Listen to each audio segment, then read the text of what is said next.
5 hours. So, you know, it's a time lapse. So we see it here. Here goes the first one, there. I think this one's next, there. There's another one down here. There he goes. See him go? There's another one here. I think that one, or this one up here is going to go next. That one's gone. There he goes. So one at a time. There's one just coming into frame. There he is. So you can see they're normally moving around. They undergo the cell death, and then they stop moving.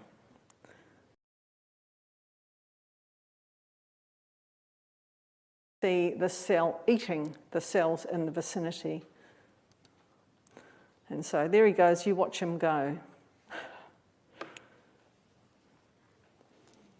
So you can see inside the cell, you can actually see the shape of the cells it's taking up. So they're mostly kind of ghostly, the dying cells, but he's hunting and you know, looking for, you know, you'll see him pick up, you know, cells from this vicinity here.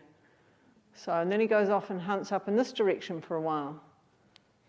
And you can see other cells around doing very similar things. So this process starts up as soon as we add those dying neutrophils to that mixture. They're amazing. I think I sat there for about 4 hours looking at it.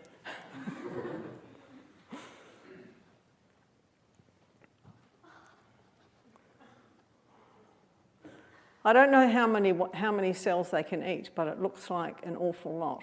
And so inside that, they're recycling all of that material that they're taking up.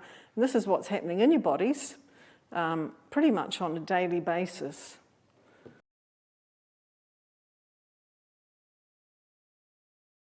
And so what you see here, if you watch this one here, these cells don't do that.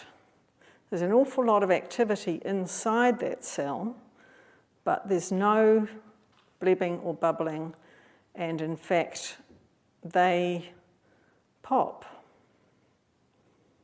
So, and at the end of our time, so you watch this one here, it's kind of halfway through this process, they start, instead of shrinking up, they start to swell up, and then they form, you get these kind of balloon cells.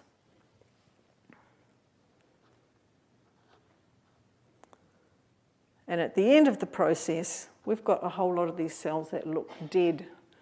But, so what happens to them if you put them with the macrophages? What would happen to them? And so here we have another lot of macrophages, and these are, so here we are up close. And so if you concentrate in this area here, there's 2 candidates that look very similar to our previous one. And you'll see that we've added, so I've added those dying vitamin C deficient neutrophils to these, and you can see that these cells, they're definitely alive, they're sitting there, but there's no activity with respect to recognizing those dead and dying vitamin C deficient neutrophils. So these cells are blind to that